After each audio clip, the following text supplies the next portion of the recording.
Attacks on Australian Jews have been described as some of the worst in recent years. It's prompting Jewish leaders from around the world to convene in Sydney for an anti-Semitism task force. Let's go live to Crystal Wu. Crystal, a new report on anti-Semitic incidents has been published. What did it find? Well, Karen, Australian Jews are facing a second year of rising anti-Semitic attacks, and that's been prompted by the October 2023 attack on Israel. Now, a new report was published by the Australian Council of Executive Jury, and it shows that these past 2 years have been the worst it's ever been. As you can see, in 2024 and 25, those numbers rose dramatically. This year, we reported 1,654 attacks. Last year, more than 2,000. That's compared to the previous 10 years, which averages out to about 350 attacks reported. Now, if we compare that state by state, New South Wales and Victoria recorded the highest numbers. Modern Australian society, and it is hatred of Jews. The figures of the last 2 years, and since the attack on Israel on the 7th of October 2023, remain unacceptably high.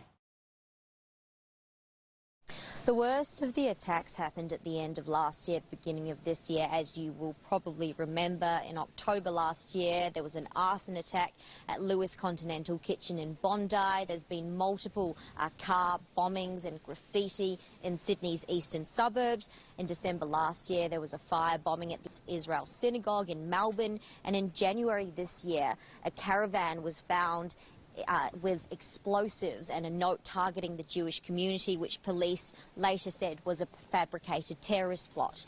In August this year, the ASIO and the government confirmed that links had been established between the Iranian regime and the arson attacks that happened earlier last year.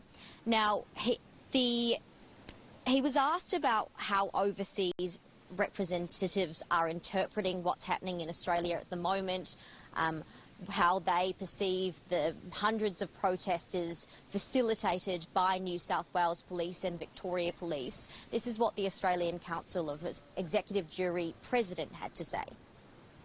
The perception of Australia amongst the international Jewish community, I'm sorry to say, our reputation is terrible. Australia was seen by the international Jewish community as a place of haven after the Second World War. They're not shocked that these incidents are happening because they're happening in their own countries. What they're shocked about is that it's happening in Australia. They say, surely not Australia of all places. Now, the New South Wales government has just passed a bill giving people outside places of worship or attending places of worship more protection. So police are now able to move protesters on if they try and disrupt anyone going into a place of worship. Kieran.